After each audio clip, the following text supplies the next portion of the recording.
Setelah ini Anda tidak akan nongol ke tempat ini. Ini yang kedua kalinya Kak Al-Bahjah baru bisa ketemu antum. Waktu itu saya bulan Agustus nginap 3 malam tapi antum di Palembang. Bukan itu, Anda tidak usah. Kami beri nasihat terpenting, setelah itu tidak usah keluar.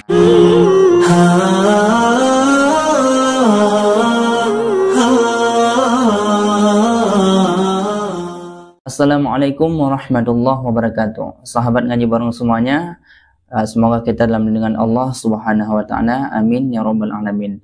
Nah, pada kesempatan kali ini kita akan melihat yaitu sebuah video di dalam kajian Buya Yahya. Ada seorang akhwat yang jauh-jauh datang dari Palu, niatnya untuk bertanya kepada Buya Yahya, tetapi akhwat ini diingatkan oleh Buya Yahya.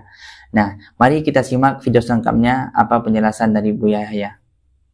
Buya, saya mau bertanya. Saya kan dari Palu, Sulawesi Tengah. Saya diamanahkan oleh guru saya. Palu. Iya. Palu, Sulawesi Tengah. Diamanahkan untuk keliling Pulau Jawa, sowan sama habaib, ulama, pondok pesantren, masjid, dan ziarah makam wali. Nah, kan saya sering naik kereta, Buya. Di stasiun itu bukan hanya muslim, tapi ada juga teman non-muslim tanpa sengaja. Kan biasanya ngobrol-ngobrol, tanya dari mana, tujuannya kemana. Kadang saya nggak sadar, saya minta doa, doakan ya supaya di perjalanan lancar. Saya lupa, Buya. Tapi saya merasa bersalah. Kayaknya saya sudah syirik minta doa sama non-muslim, minta didoakan supaya selamat di perjalanan.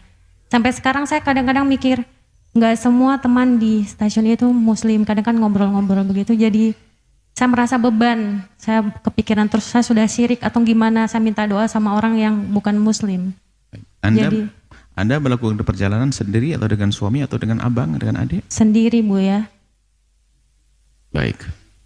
Ya, ini yang kedua kalinya Kak Al-Bahjah baru bisa ketemu antum. Waktu itu saya bulan Agustus nginap 3 malam tapi antum di Palembang. Baik. Kami jawab. Iya. Yang pertama, guru Anda insya Allah orang baik, yang baik sesungguhnya. Hanya Anda mungkin kurang paham pesan. Mustahil guru Anda membiarkan Anda jalan sendiri. Pasti Anda salah paham. Maka lebih baik Anda diam di rumah dan tidak keluar. Anda salah paham, salah dengar. Kalau guru Anda orang soleh, orang baik, tidak akan mengizinkan seorang wanita mulia, solehah seperti Anda berjalan-jalan keliling ulama dan sebagainya. Oh tidak, pasti Anda salah paham. Yakin, saya yakinnya saya. Kalau tidak salah paham, guru Anda yang salah. Tapi Buya lebih husnudon, Anda salah paham. Kenapa? Anda wanita harus mulia di rumah.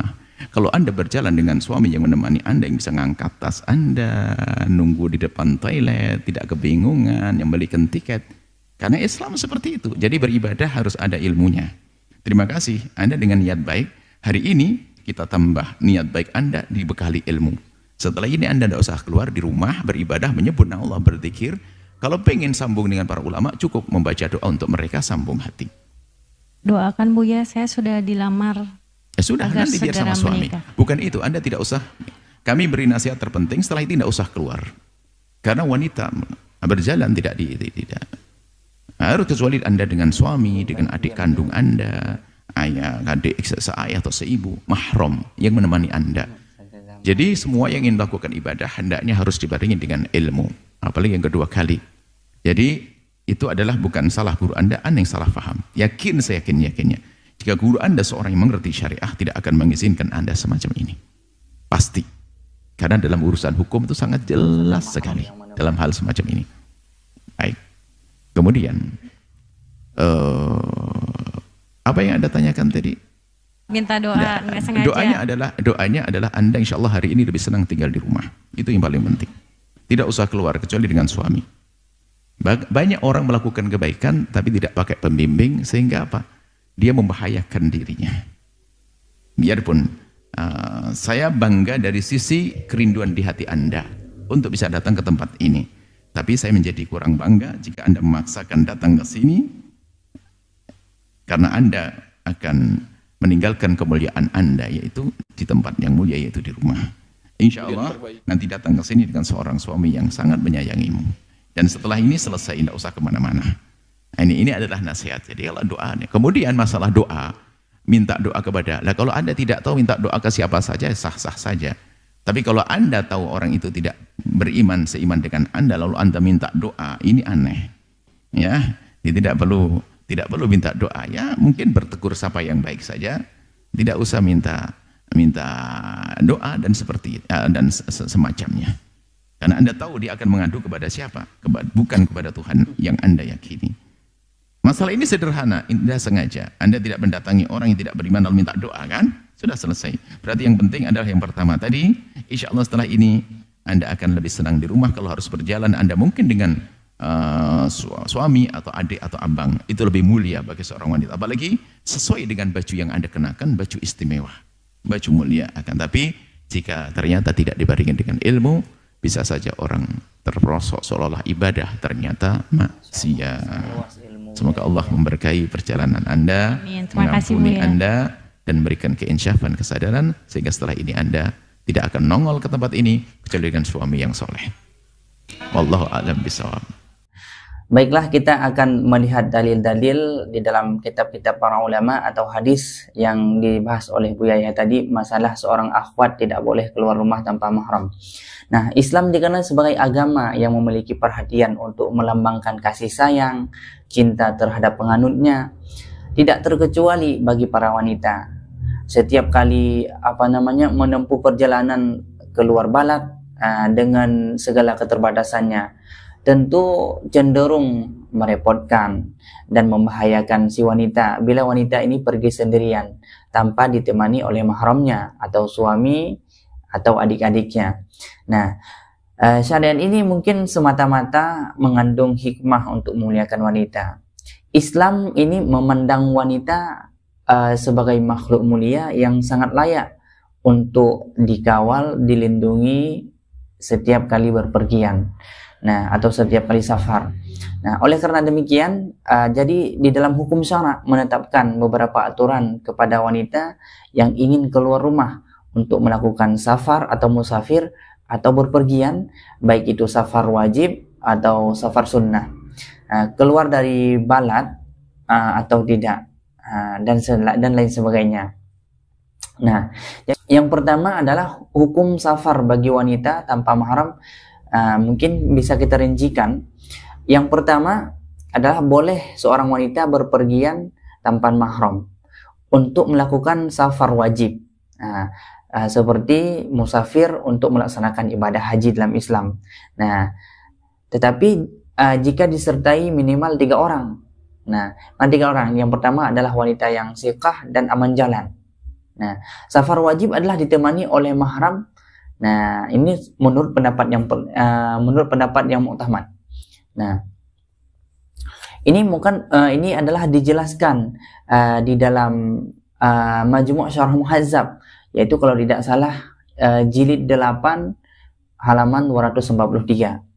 Nah, bisa saya tampilkan di sini bahasa Arabnya. Wal hasilu annahu yajuzul khuruju lil hajjil wajibi ma'a zawji au mahram au imra'ati siqah wala yajuzu min ghairi haula'i. Nah, jadi kesimpulannya adalah bahwa seorang wanita ini boleh keluar untuk melakukan haji yang wajib, tapi harus ditemani oleh suami atau mahramnya atau seorang perempuan yang bisa dipercaya, dan tidak boleh selain mereka itu. Artinya jika memang aman jalan maka boleh keluar. Beda dengan yaitu haji sunnah. Nah, haji sunnah otomatis tidak diwajibkan. Maka tidak diwajibkan, ini merupakan di atas pendapat yang sahih. Jadi dalil-dalil tersebut sangat banyak disebutkan di dalam kitab para ulama, yaitu di dalam kitab I'anul Talibin juga begitu disebutkan, di dalam kitab Hasyiah Syarkawi juga ada disebutkan seperti itu. Memang wanita ini kalau keluar rumah tidak boleh keluar rumah tanpa mahram. Nah, kecuali 3 tadi. Nah, ada kawannya, ada suaminya, atau mahramnya, atau perempuan yang siqah yang bisa dipercaya. Nah, adapun dari hadis Rasulullah SAW, yaitu dari Abi Sa'id Al-Khudri radhiyallahu anhu, wa kana aza ma'an Nabi sallallahu alaihi wasallam. Nah, isnatai asyratan qala sami'atu arba'a minnan Nabi sallallahu alaihi wasallam qala la tusafil imra'atu masirah yaumaini illa ma'aha juha au dzul mahrin. Nah, ini merupakan hadis yang diriwayatkan oleh Imam Al-Bukhari. Nah, jadi Abu Sa'id Al-Khudri yang berperang bersama Nabi sallallahu alaihi wasallam 12 kali. Ia berkata, aku mendengar 4 hal yang menakjubkan dari Rasulullah SAW. Beliau bersabda, tidak boleh seorang wanita berpergian dalam suatu perjalanan yang lamanya 2 hari, kecuali ada suaminya atau mahramnya. Ini adalah dalil yang disebutkan dalam hadis Al-Bukhari. Tetapi hadis ini juga mengandung makna illah atau alasan hukum, di mana saat kondisi itu keamanan selama perjalanan tidak kondusif misalnya, maka wanita dilarang berpergian, membahayakan jiwanya, karena jiwa dapat terancam atau membahayakan jiwanya. Jika kondisi aman, tentu saja kekhawatiran itu hilang. Tidak ada halangan bagi kaum wanita untuk keluar rumah, untuk berpergian sendirian, tetapi ada batasnya juga. Nah, jadi kalau memang dia ada suami tetapi tidak ditemani oleh suaminya, itu mungkin diharamkan untuk keluar rumah. Artinya lebih baik duduk di rumah menyendiri. Nah, mungkin hal yang disampaikan oleh Buya Yahya itu adalah berdasarkan para kitab-kitab ulama dan para hadis. Mungkin Buya Yahya ini adalah ulama yang sangat luas ilmunya, yang patut kita contohkan, kita ikuti. Nah, semoga ini bermanfaat bagi kita semua. Amin ya rabbal alamin. Assalamualaikum warahmatullahi wabarakatuh.